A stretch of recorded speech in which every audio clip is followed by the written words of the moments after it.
Hello, hello. Can people hear me? Anyone in the chat?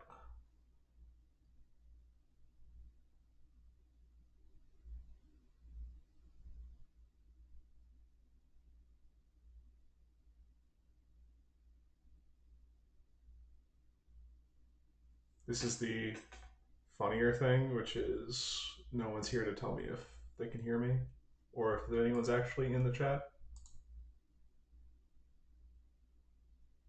And that'd be even funnier. Okay. Well, I'll give it a sec, see if anyone joins or says anything.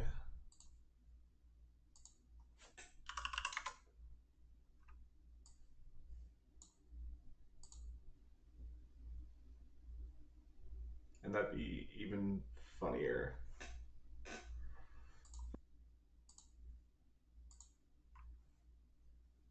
Well, I'll give it a sec, see if anyone joins.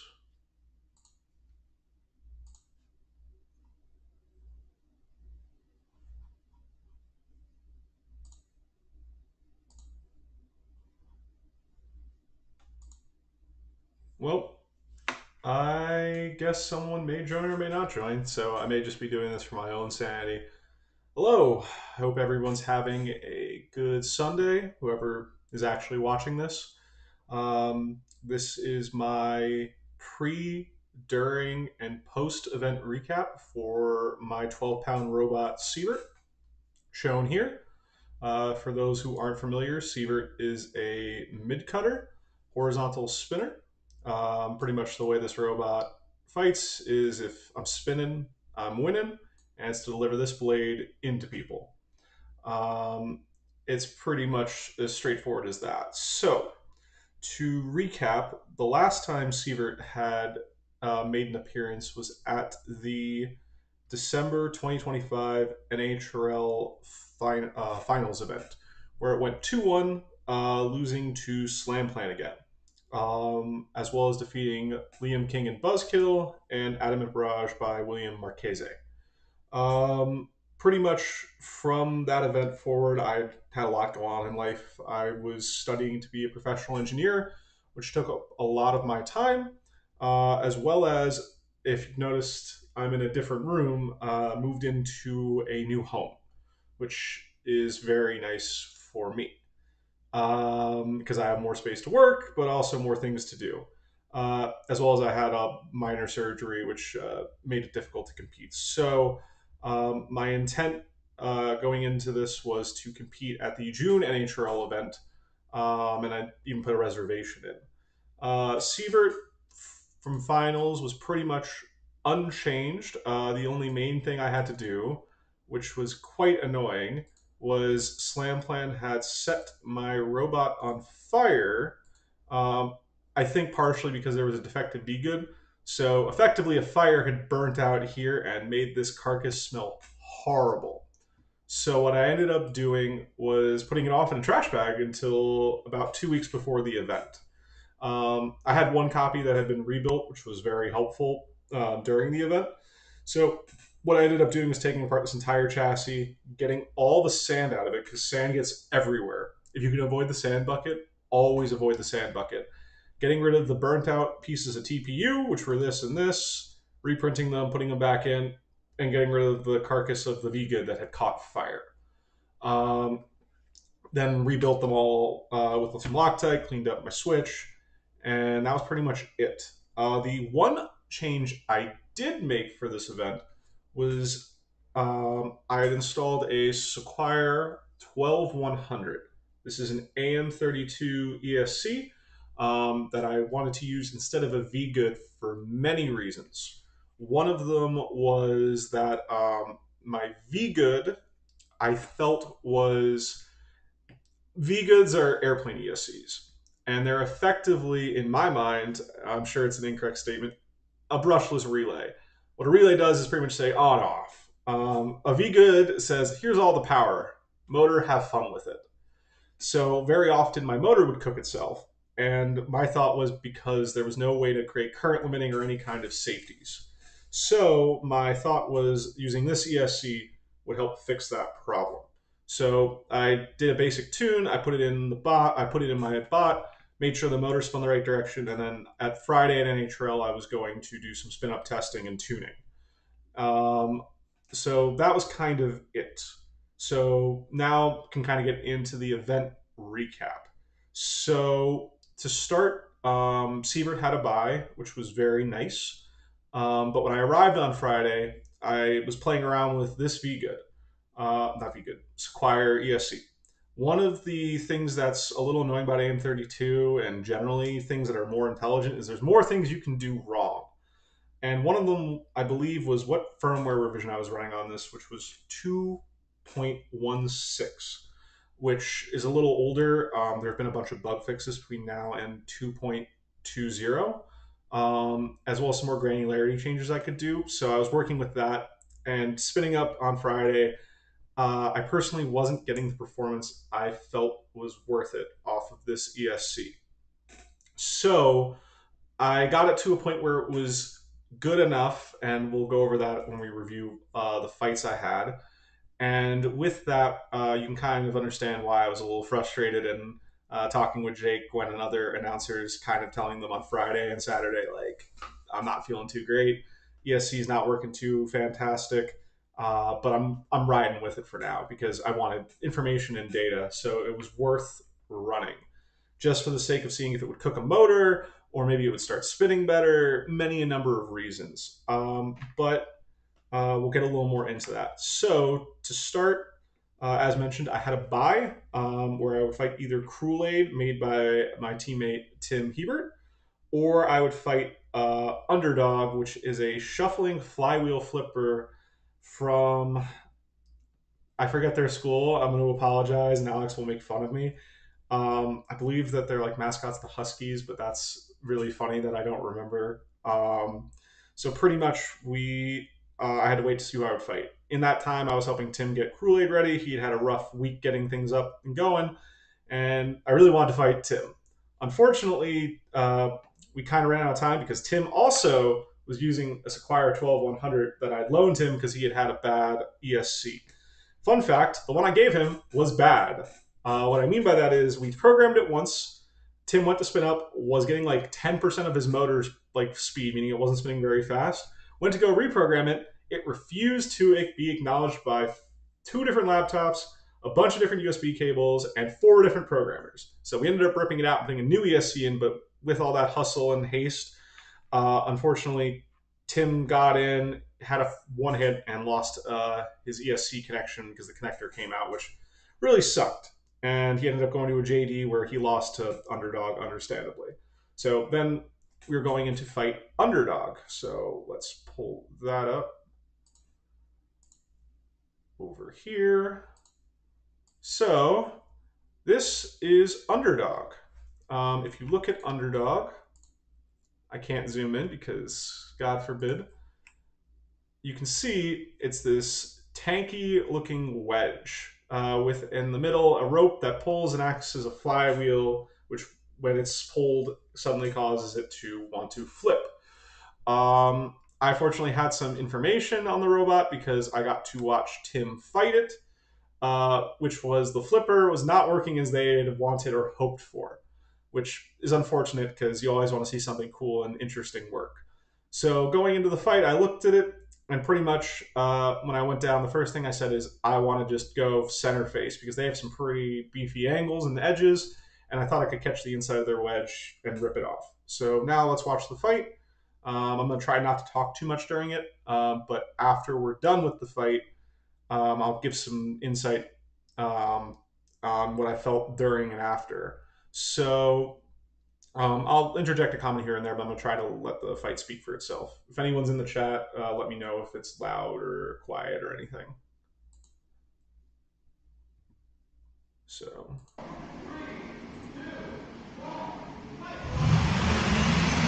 So you can see I'm spinning up. Getting up to speed. I hit him. I actually managed to come up the side. Got a little hot on armor.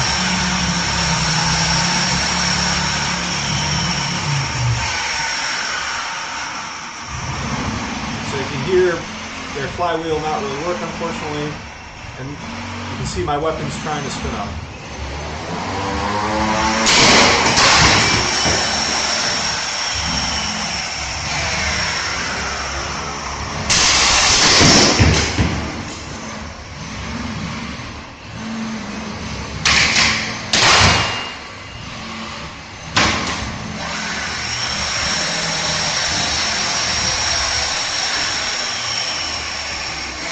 Get another hit on me, good on them.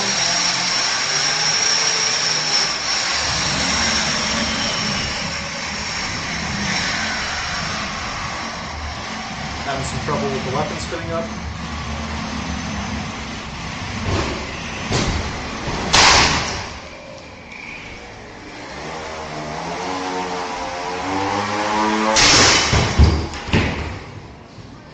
And that's the fight.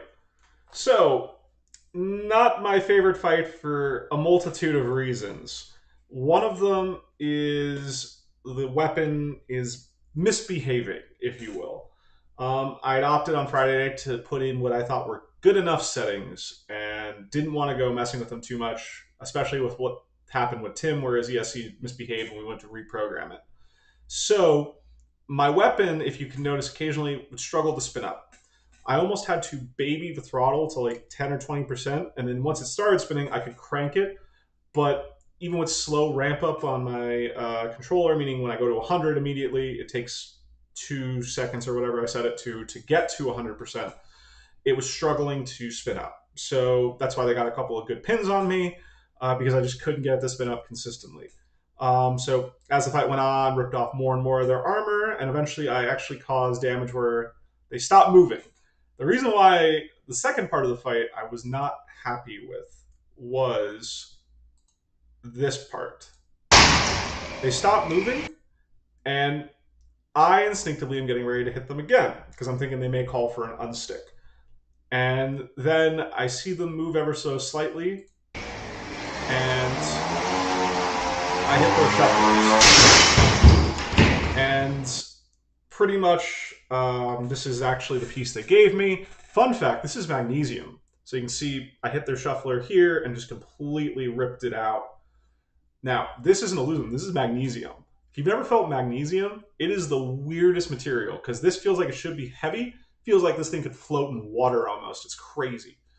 The reason why I didn't feel good about it was they didn't actually call for an unstick or going for a tap out, but I got a little too bloodthirsty and I'm not happy about that because in the end, Underdog ended up telling me later.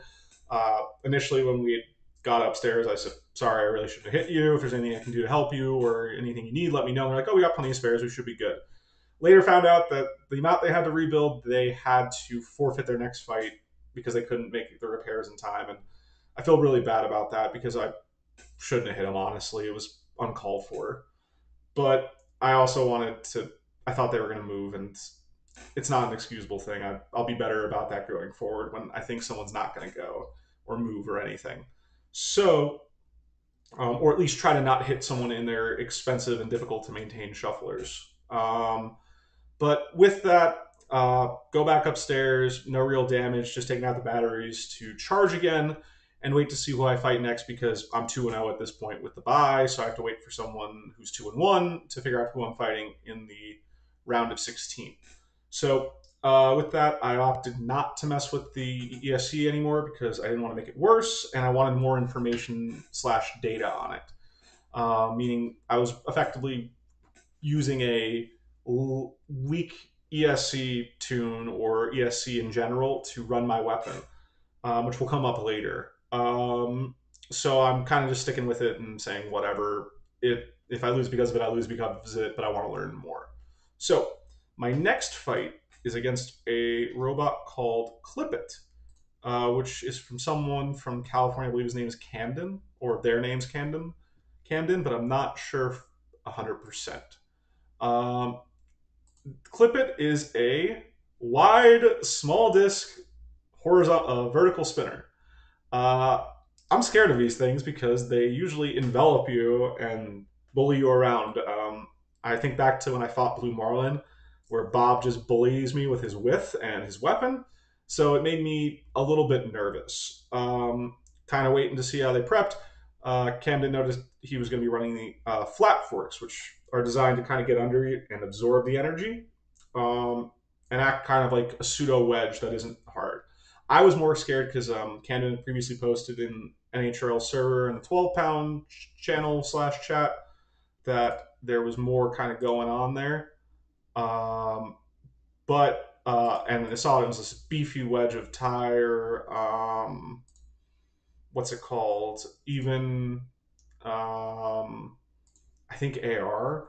So I was scared he was going to be running this beefy wedge. And I saw the flat forks. I felt better, but also worse because in the past I've seen horizontals and myself fight TPU. I was worried I'd hit the fork and it would go into my weapon, and my weapon would die, and I get punted around for 2 minutes depending upon what happened. So a little concerned about that. But looking at his robot, his uprights are constructed with UHMW. It looked a little flimsy, so I was kind of wanting to go weapon to weapon because I felt I could damage his weapon. So get downstairs, spin up, get in the corner, and then we get ready for this fight.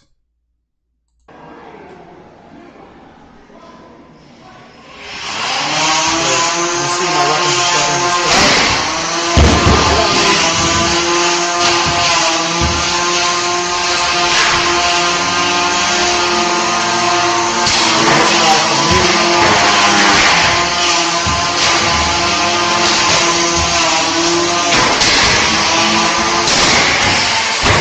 Gets a good hit on my butt.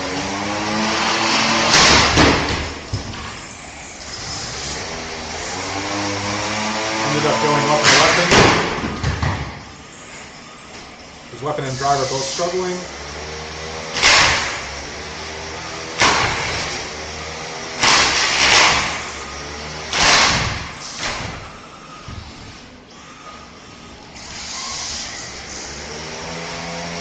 So at this point, I'm waiting to see if he calls unstick. I want to hit his other tread. So you can see they both get unstuck. Meaning you can see his treads are both not working. So at that point, he can't move. I know he calls for the unstick, but at that point, I'm pretty sure he's not able to move. So now I just wait.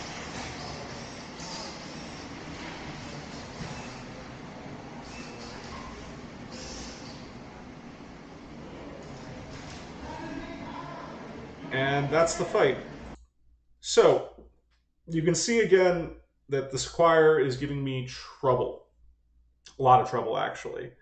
Where spin ups are inconsistent, and I'm not confident in getting my weapon up to speed. But managed to win the fight. Camden actually managed to get a really good hit on my back. I just misdrive because I'm thinking too much about the weapon.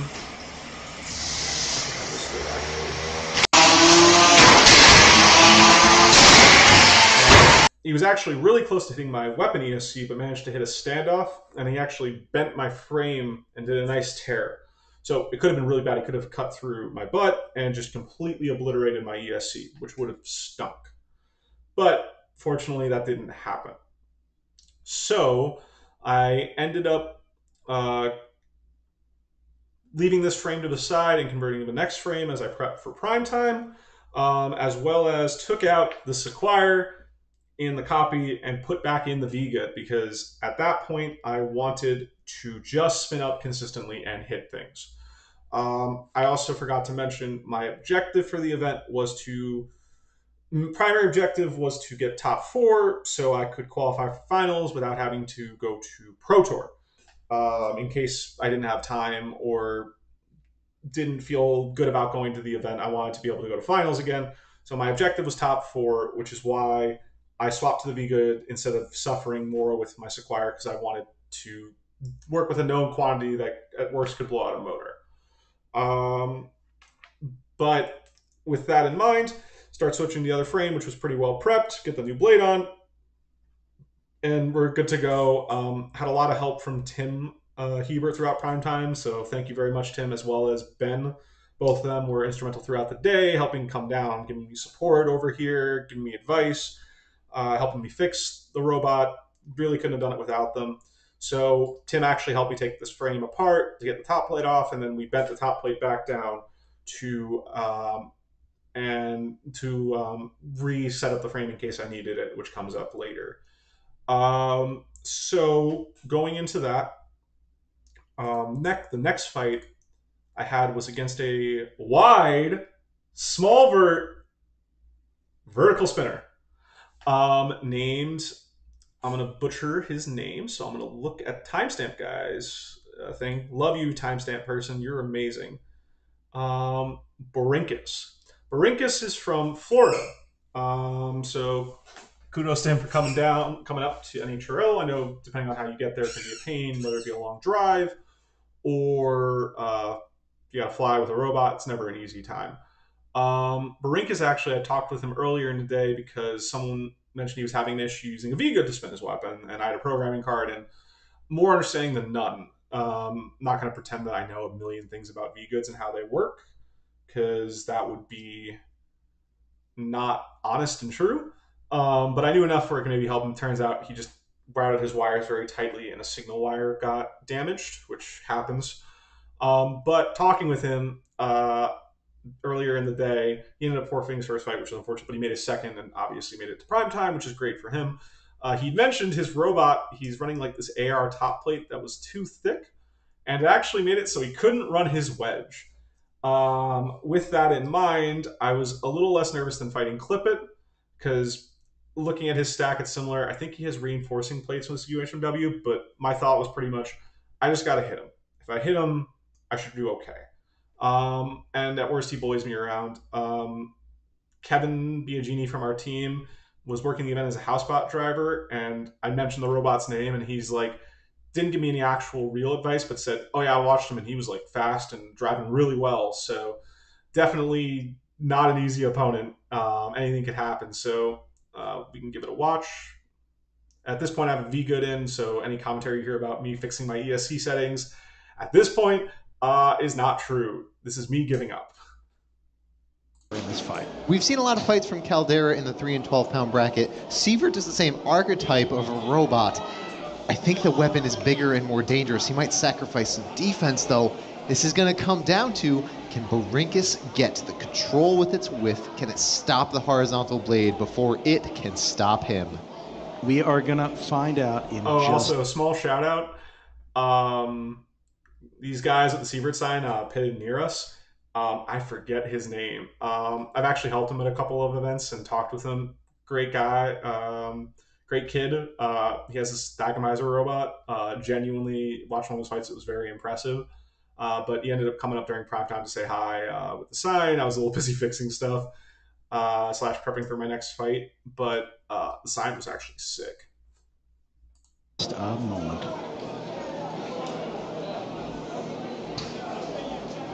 You can tell Matt is locked in. Readied up. Barinkus Builder found out today. 3, Sorry, 2, I just 1. Fight, robots. That one got to me, Dima. All right, here we go. Both robots off to a cautious start. Sievert looking for the opening and just going full weapon to weapon. Barinkus barely moving after that exchange and immediately tapping out. Instant tap out. That's the kind of attack. So ended up hitting him. He went flying over, and he was mentioning he was having some problems with his drive after that hit and decided to tap rather than take more damage.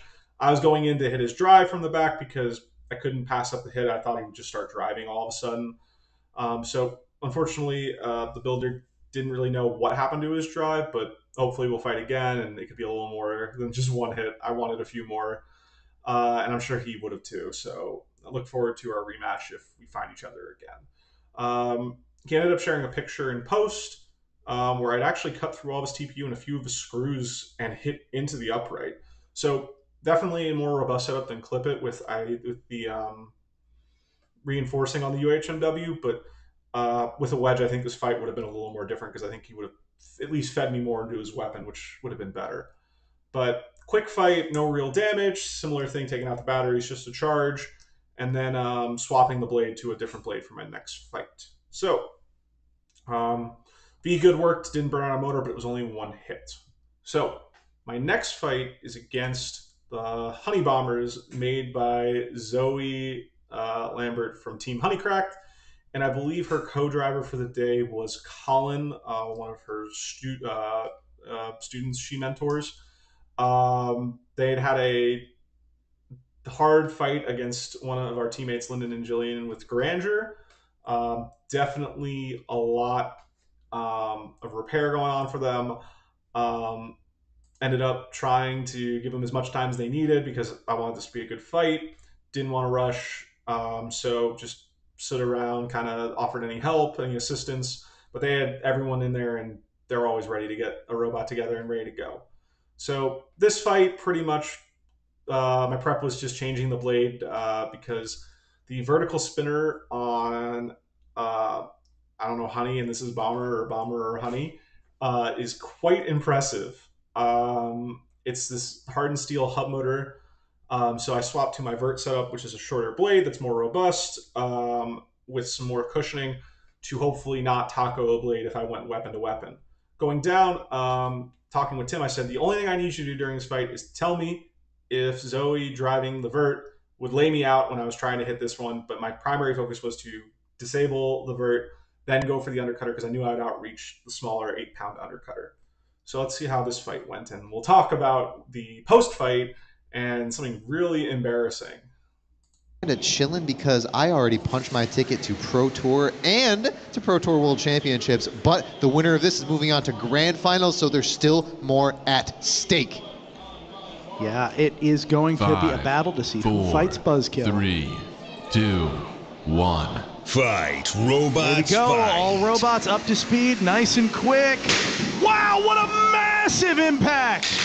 Sievert going flying! Zoe mentioned blew up her hub motor, blew up the magnets, and then I get flipped, and then the fight goes on from here. And Honey Bomber's holding up surprisingly well. Sievert's got a really big... Sievert is spinning down, Dima. Sievert is not looking well. Even though those plows may be small, it looks like it might have got the job done. Oh, I see something coming off. Not working, so yeah, bits of armor have been removed from Sievert. I didn't see what it was, but it looked pink. Try to control. Sievert is really struggling to spin now. It's not entirely dead on the weapon, but it is not able to move at the moment. However, half of Honey Bombers has been completely disabled at this point. They're definitely going to need to call for an unstick to try to get that robot alive. Oh, and it's back. So that half is back in action. They're trying desperately to get self-righted. Okay, I spoke way too soon. You got to have faith, Dima. You're right. These competitors clearly do. You got to George Michael it.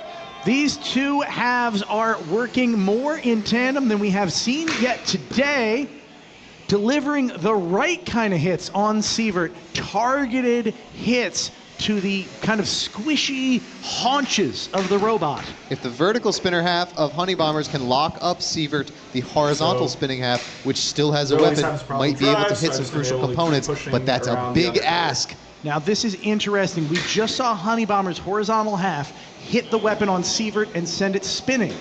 This, very interesting. Yes, I think that weapon does have just the tiniest amount of life left in it, but I don't think Sievert can deliver it reliably to Honey Bomber. So end up getting a pin here, which is very surprising. He's still using his wheels, isn't he? He is. He certainly is. The other half of Honey Bomber is not coming and swooping in to take advantage of this. Entire fight, I'm just trying to make my weapon They're out of frame right now, and none of our cameras are picking up their status. There it is.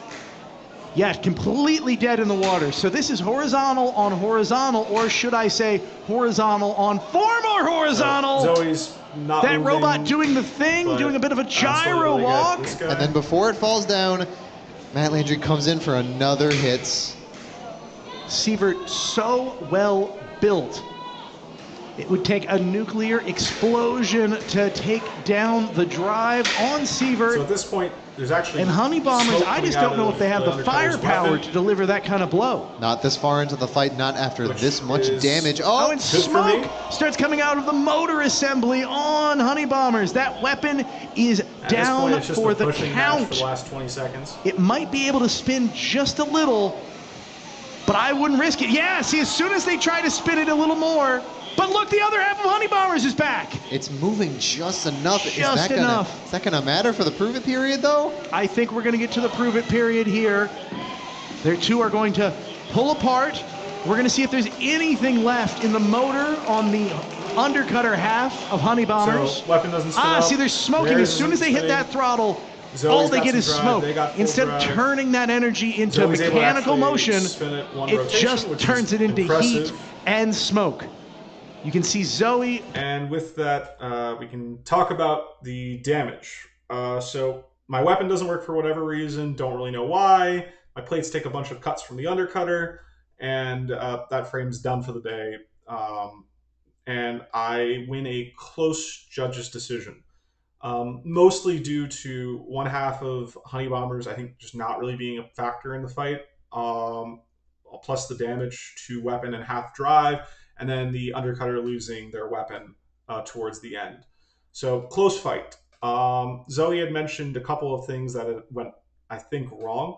One, the undercutter, eventually something got stuck in the stack and seized it, which is why it smoked. Colin actually came over and showed me the blade couldn't even spin.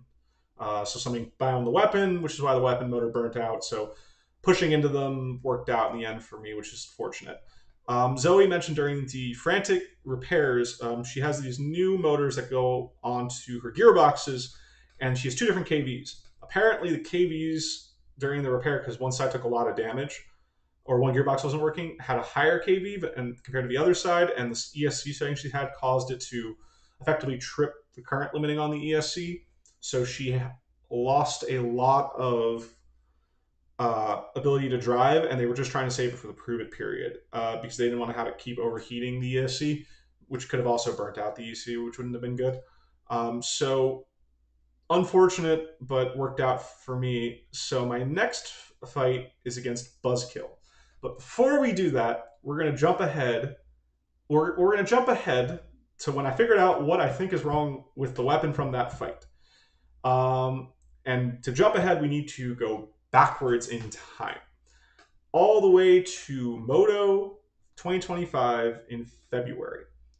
At Moto, first time running this robot, I learned about a weird bug or quirk with a V-Good, which is sometimes the weapon would stop at 100 at my max throttle, and I would need to bring it to 0 and bring it back to respin up the weapon. I've actually pointed it out to a couple of people, most recently Rhinestorm Bobby mentioned it to him that needed to be done.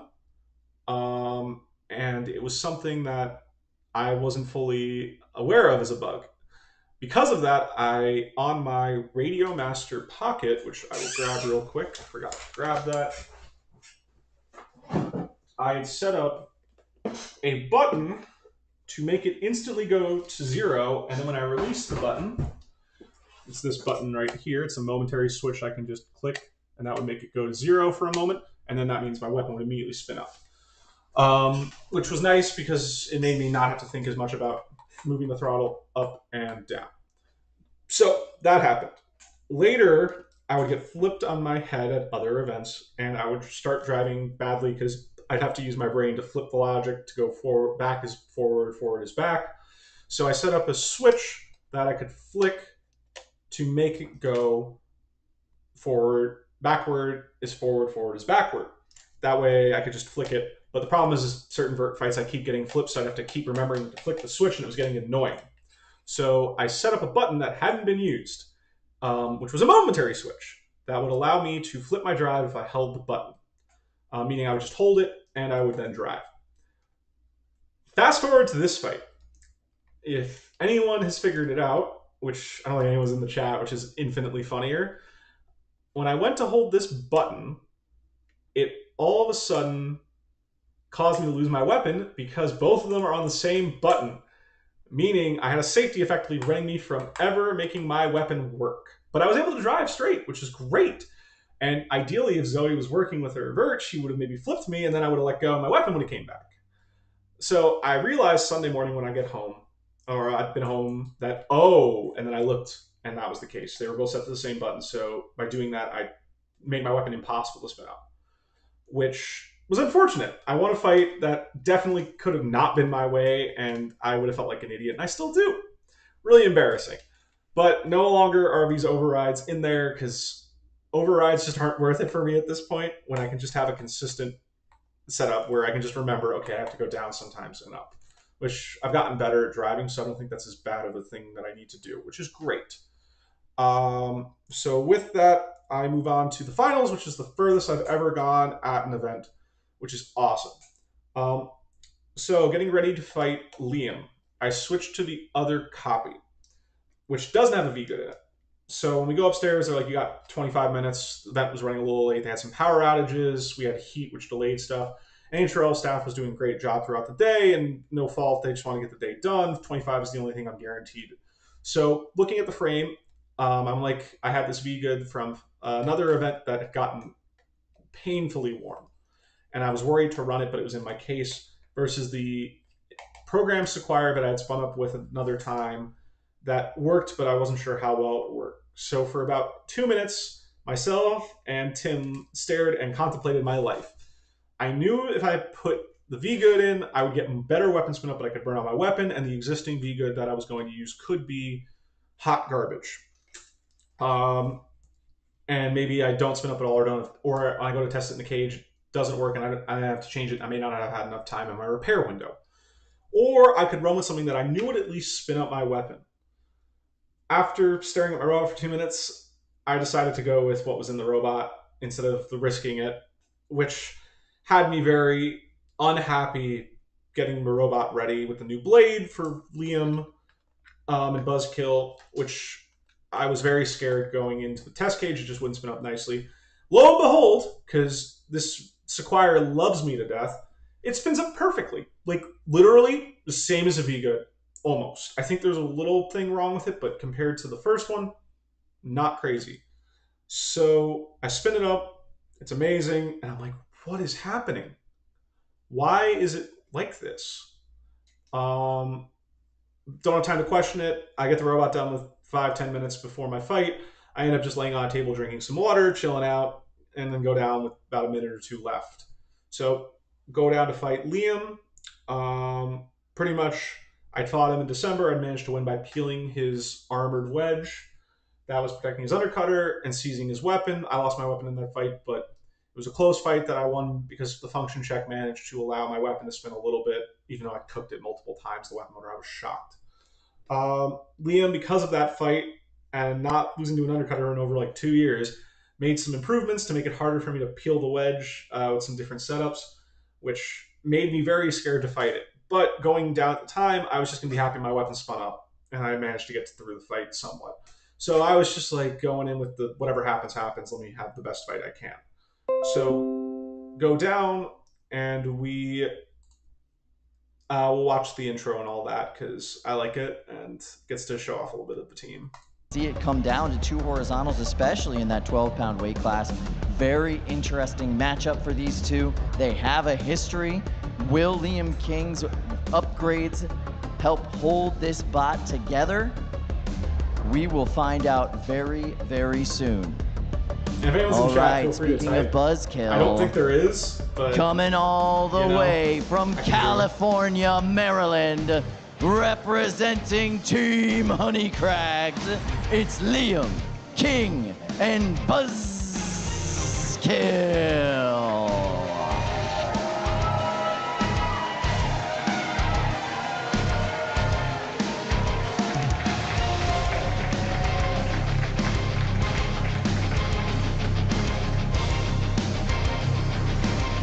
And his opponent from God's country, Hillsdale, New Jersey, representing Team Pandemonium, it's Matt Landry and Sievert.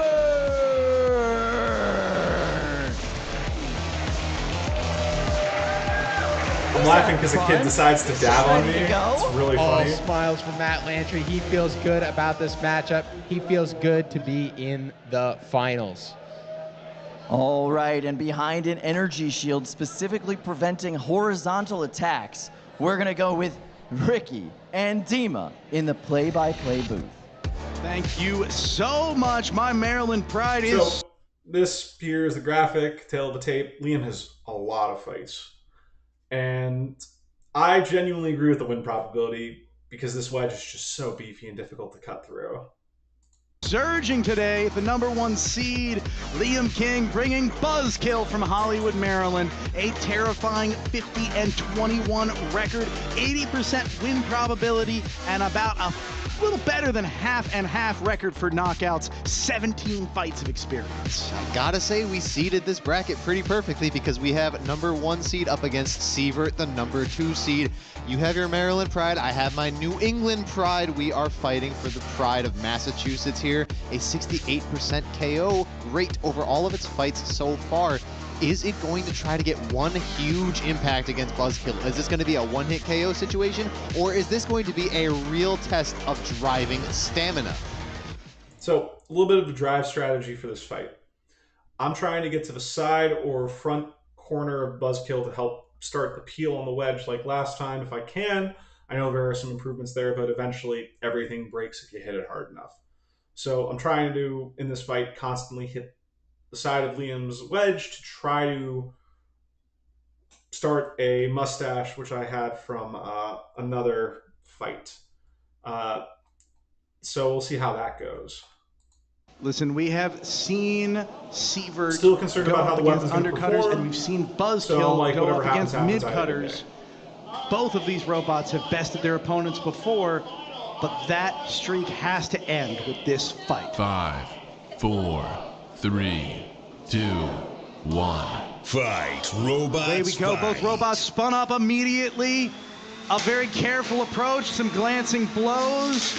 Buzzkill looking for its opening, as it often does, circling in a shark-like manner. I go vert mode. I'm really trying to hope Liam That will opening hit me in presenting vert itself mode. right here, That'd but be he's not sick, going but in. he's He's being patient. really careful. The Unfortunately. cautiousness is incredible. I'm getting some good hits, but And I can't get to not him the quick enough to take usual advantage.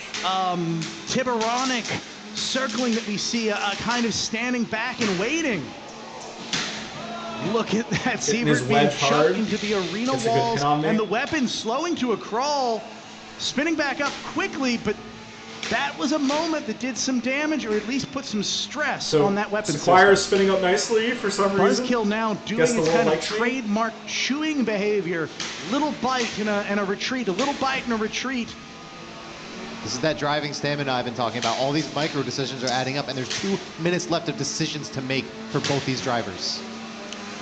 The front of Buzzkill, that front wedged area on the front that Sievert keeps hitting, that is exactly So we're where a minute Liam in, I'm wants doing his pretty good. robot I'm like, to oh, hit. surprised. That's the best armored area. That is the most structurally strong So Liam area. started to chew at my wheels. He can take Drive's hits there starting to get a little all worse. day. Sievert needs to find some way to deliver a blow literally anywhere else on this robot. So Ricky is Being given correct. that opportunity, that Hitting him in the wedge sucks, but I'm trying desperately to hit his corner, which is why I'm trying over and over to get to his corner. was a shot to a pretty vulnerable part. It's armored, but that's TPU armor. It's not the same as the front.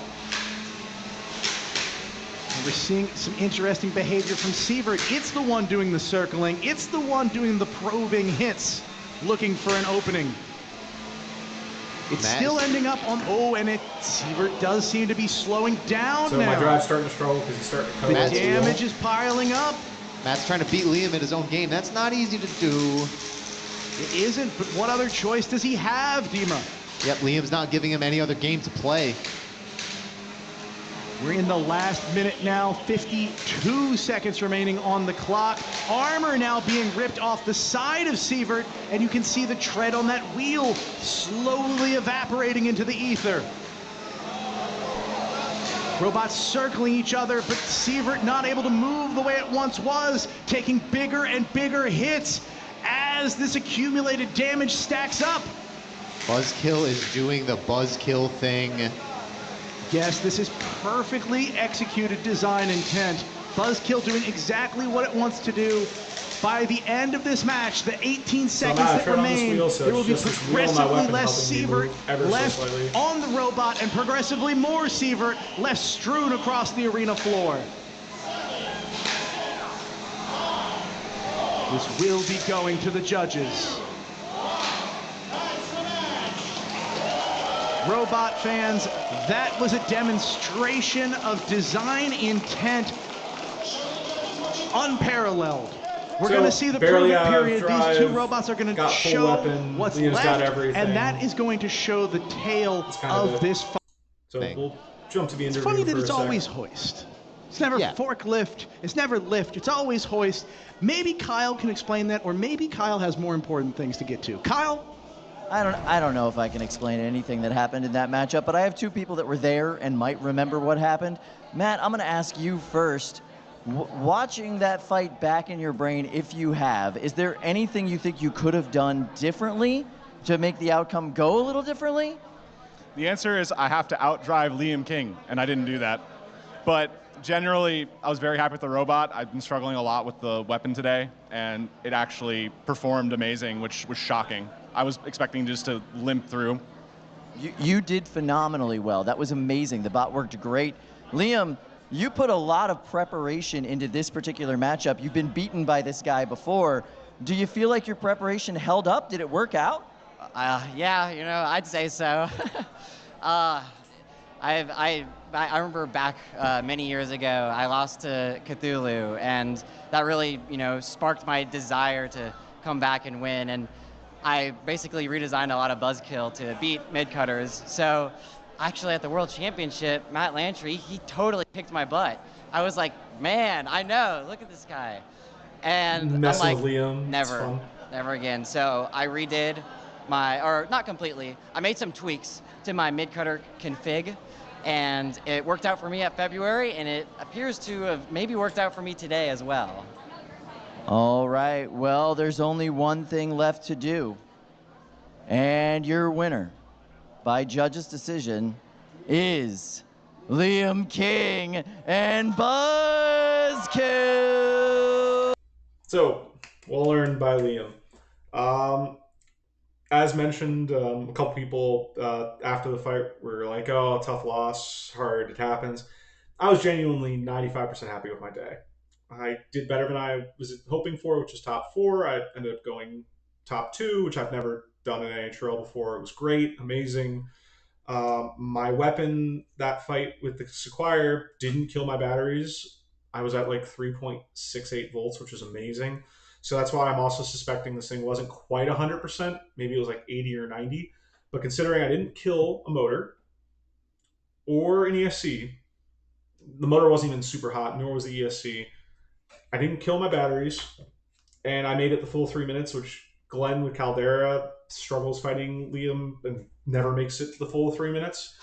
And considering what I thought I was going with the fight with, I am incredibly happy with my day, and so thankful to everyone who helped me throughout the day, especially as noted Tim and Ben. Wouldn't have been able to get there without them, and made me hungry, which is good. So I guess with that, anyone in the chat? Probably not. I don't see anything.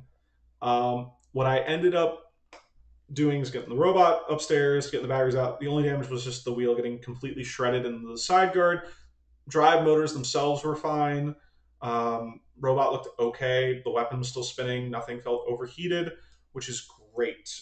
Genuinely could have lost a lot more. I've lost more to Liam before. So very happy with that. So with that, we move into the post event. What I mean by that is plans for the future with Sievert for the year. I am planning to go to Pro Tour, assuming NHRL gives me the details in a reasonable amount of time. That way I can prepare. And maybe if I don't go to Pro Tour, another Open if I can. If not, it'll just go to finals, which kind of stinks because there's some things I want to try. But I'm feeling very good with the robot is, but there are improvements I want to make, which I'll spend the next 5-10 minutes going over. The first thing I want to do is get some new Sequire 12100s. You may say to yourself, Matt, you just had a horrible experience with Sequire. Why would you want another one? Well, viewers at home, this isn't the right one. I want the 12100 just to show you what it looks like. It worked 1 of 3 pretty good.